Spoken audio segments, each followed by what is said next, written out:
People always talk about how it's the little things that destroyed their marriage. Things that were there all along, but seemed so tiny or insignificant at the time that they went virtually overlooked. I think I can almost guarantee that up until we moved to that house in Deptford, there was nothing amiss with our relationship. Nothing hindsight would point to and say, "See the red flag?" Paul and I had been happily married for 4 years by that point, and had already welcomed our daughter, Ashley, into the world. Paul always said he wanted 2 kids, a boy and a girl. We were halfway there. Ashley was 3 when we settled on the move. Paul grew up on the East Coast, and I'd always moved around the Midwest as a kid, so we were excited by the prospect of a shared adventure. We didn't know anyone out west besides our realtor, but we had each other, and we had Ashley, and for us, that was more than enough. Ashley even made the final decision for us. The house we both had our eye on from the beginning was built on 10 acres, and there was a grove of stunted white ash trees growing in the backyard.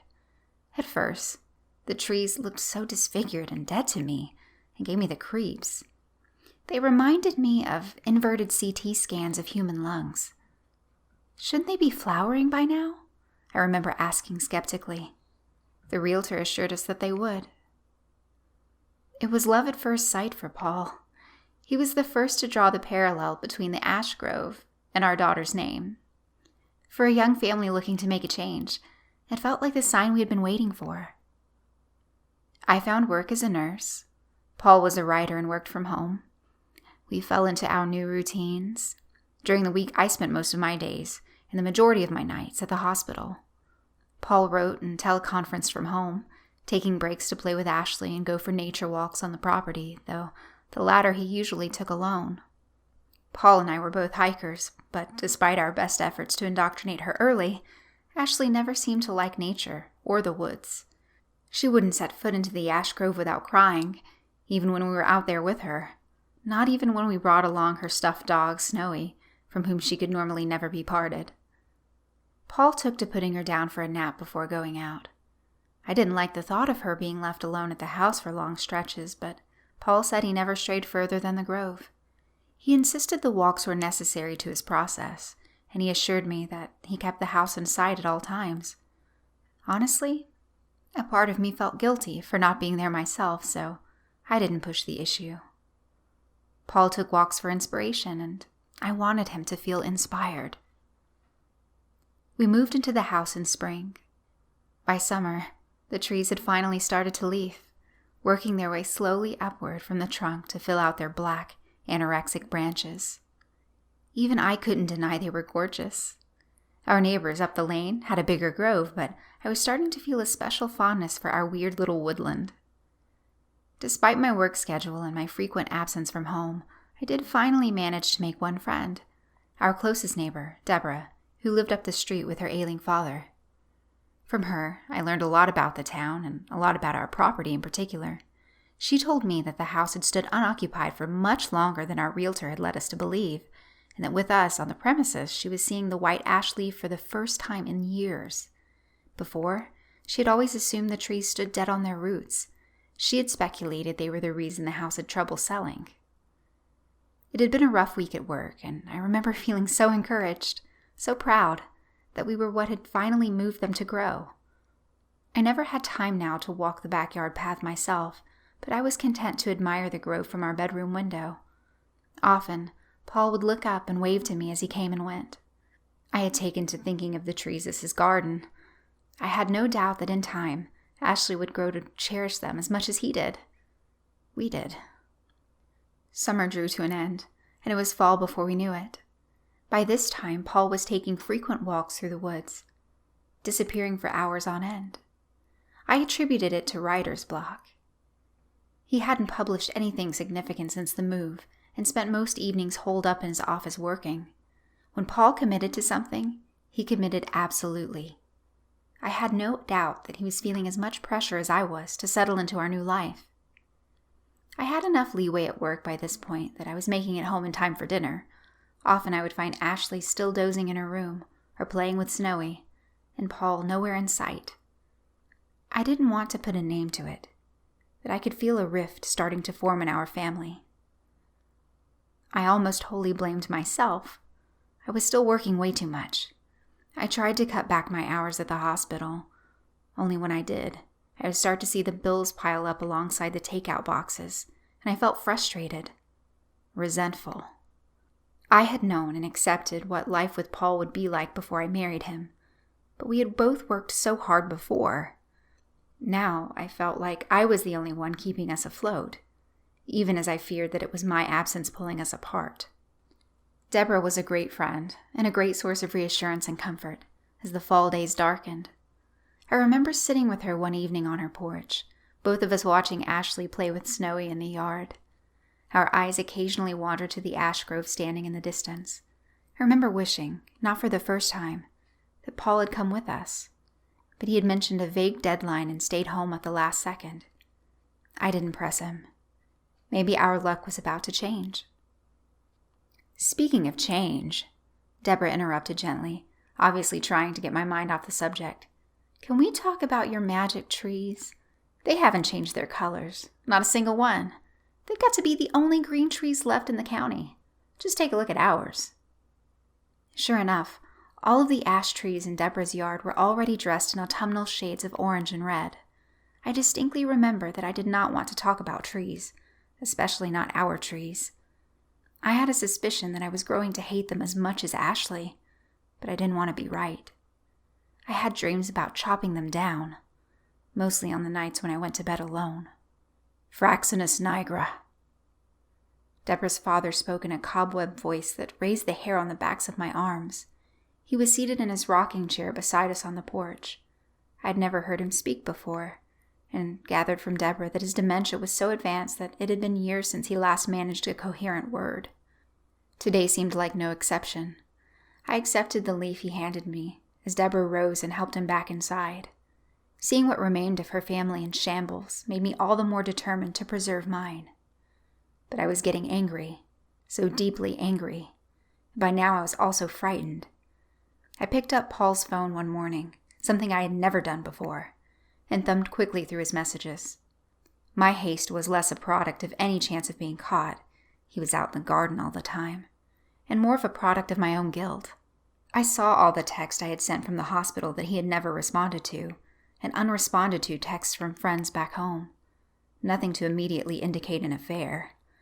I flipped through his emails. Then I closed out every app and put the phone back down where I found it.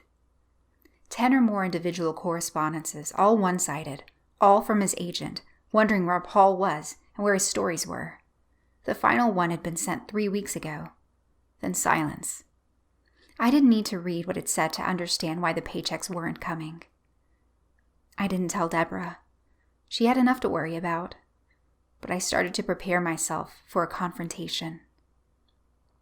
Everything came to a head the day I arrived home and heard Ashley screaming in her bedroom. I ran inside to find her locked in her room, hot tears pouring down her face. I remember wiping her nose with the back of my sleeve, something you never think twice about when you're a parent, and noticing she had peed more than once in her pajamas. Had Paul even changed her out of them that morning? I looked around frantically for Snowy, but I couldn't find him. I looked for a stuffed dog before I looked for my own husband.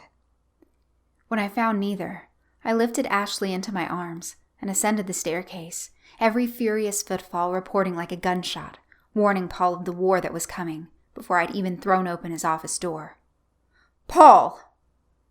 He wasn't there, and neither was Snowy. A fetid gust of air hit us, stirring the pile of papers on his desk. The window had been left open for I don't know how long. Even from the doorway, I could see the costly water stain blooming on the carpet beneath it. All of the pages that slipped and fell to the floor were blank.